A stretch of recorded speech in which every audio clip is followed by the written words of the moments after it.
Hey guys, welcome back to JR14. Here I am with another video for you guys today, and today we're going to be working on the Project Mark 7 because it's maintenance time. So without further ado, let's get to the video right now.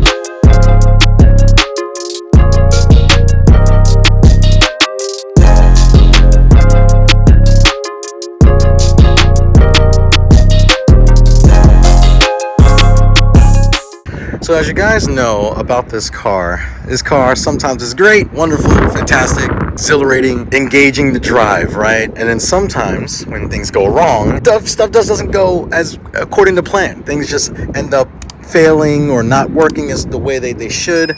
And that is definitely the case today. New story, right? But no, this is actually not bad.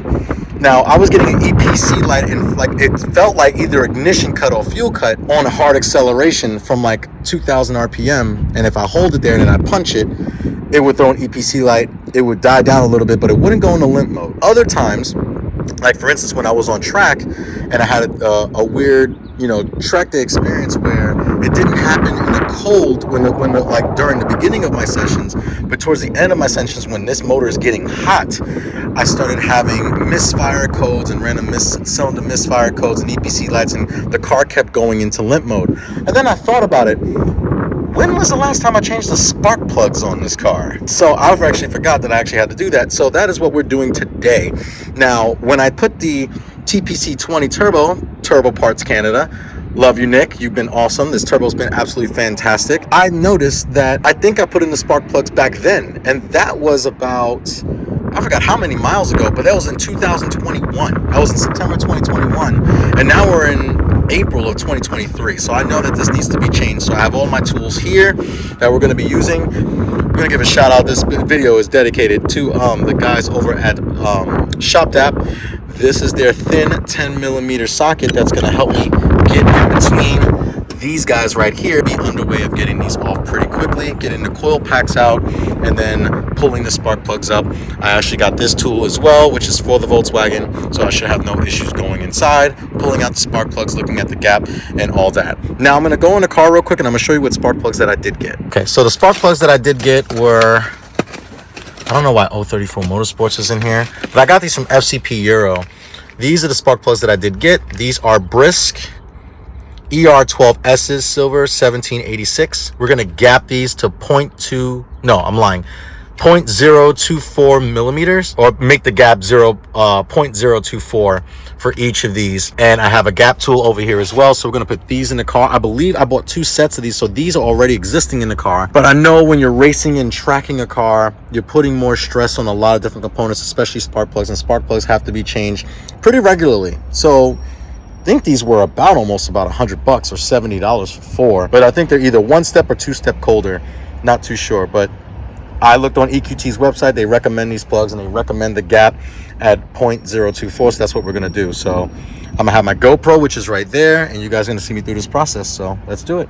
All right guys, so pretty much what we have to do first is that we have to remove we're gonna remove these cables first. The anchor, the ground screws first. And then we're going to unclip all of the connectors for the coil packs. And then once we have, then we want to unscrew the bottom anchor bolts that anchor the coil packs down to the cylinder head.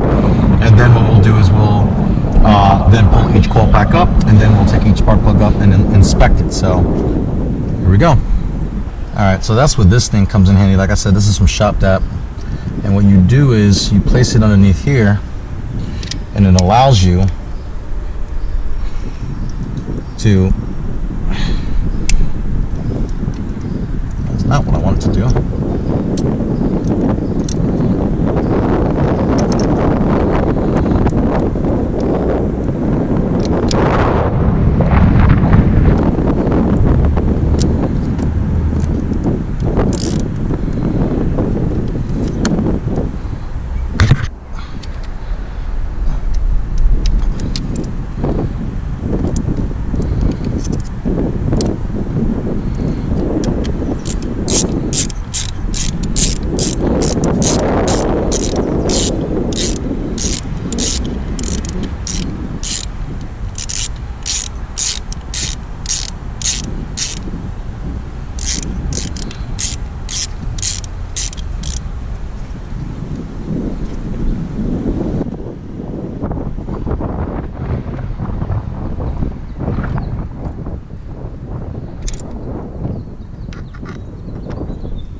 So as you can see here, we got all 4 coil packs removed. I left them in the same order that they were in here.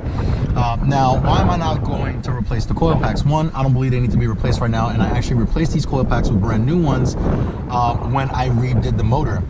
The motor was rebuilt at 98,000 miles. The car currently has 130 on it. So I believe these these coil packs are actually pretty good. Now, the spark plugs haven't been changed in a while, but I raced the car. So I'm actually gonna go ahead and take these out now. Now I got the tool here. We're gonna first take out, well, one, what I want to do is I want to be able to inspect each plug and then replace it with a new one. So I'm gonna unbox these. I already pre-gapped them to 0.024 on each plug already. So the new ones are already pre-gapped, or they're already gapped. I already gapped them myself. I've made sure of that. So I'm just gonna put the new ones aside right here. Or somewhere, actually, just probably right here, so that I can just go ahead and swap them in. All right, so now we're gonna start with spark plug number 1.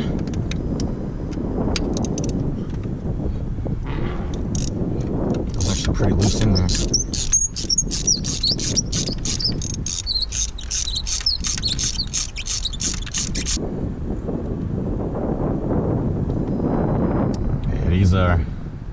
So this is spark plug number 1. These are pretty hot, but really, really burnt. Really, really burnt. But no cracking on the insulation. These, like I said, these were the same plugs that I put in the car before. Down the hatchet she goes.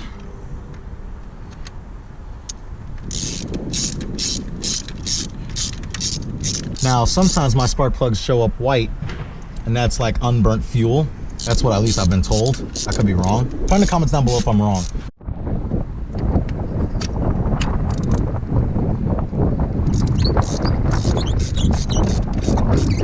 So this is spark plug 3. One thing that I really, really appreciate so far is that pretty much all these spark plugs are pretty consistent in terms of the burn. They don't have any oil on them, which is also a huge plus. And I love the consistency there. So at least I know that each cylinder, if this makes sense, is burning and getting the correct fuel and all that stuff. Like the whole process of, you know, spraying fuel with air and the combustion and the push, you know, everything. It's happening consistently throughout at least the first 3 of the 4 cylinders. And I'm again, safe to say, I mean, I don't want to jinx myself because it'll always save the best for last, right? Quick drive, and I can carry on the rest of my day.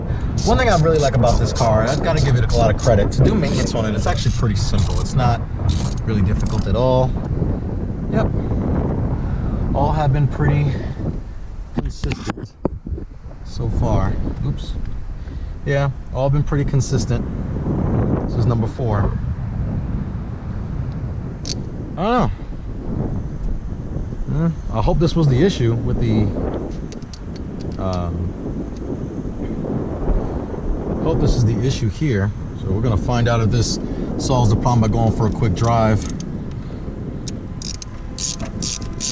and seeing if this actually fixes the problem, and then we're just gonna put everything back.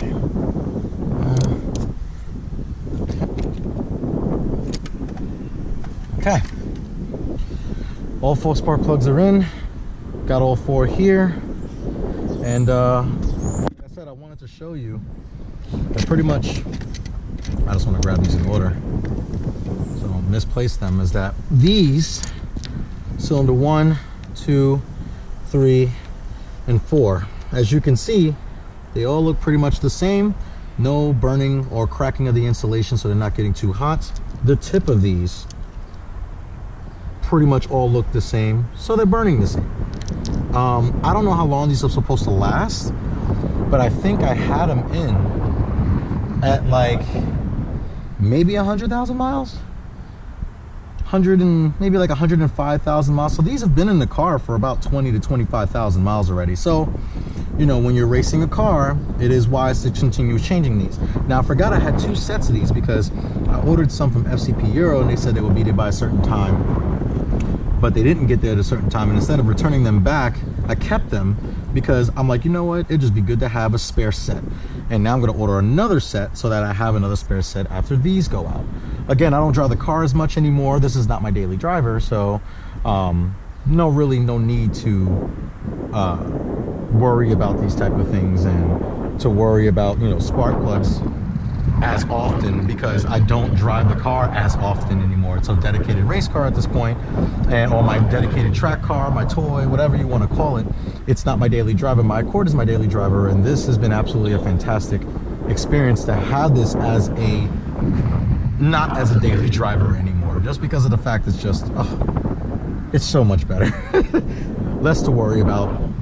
If something breaks, I don't have to worry about fixing it right away. I can leave it parked until I figure out a game plan of what I want to do or how I want to do it, and then I can come back to it at another time. But now I'm going to put all these coil packs back in order, and then I'm going to close this video out.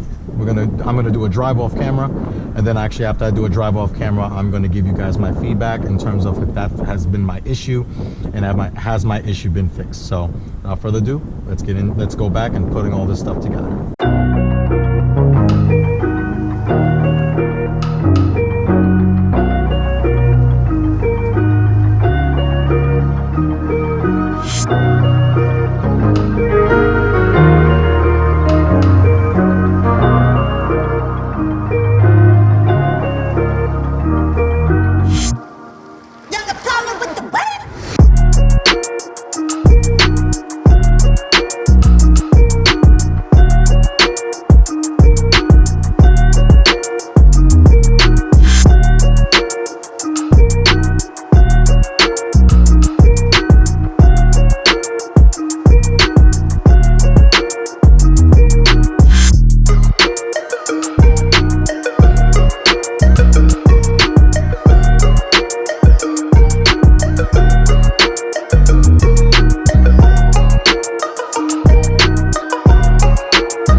Well, I just finished the test drive of the Mark 7 and everything is perfect. No stuttering, no hiccups, no anything like that. The engine's running really smooth, and it's about 89 degrees today and the car is running like a champ. So we fixed it. So now Project Mark 7 is, for now, 100%. But if you did like this video, give a thumbs up. Also make sure that you like, share, and subscribe to JR14. And now we fix our project cars and have a good enjoy them for the summer. You guys always remember that cars are a lifestyle.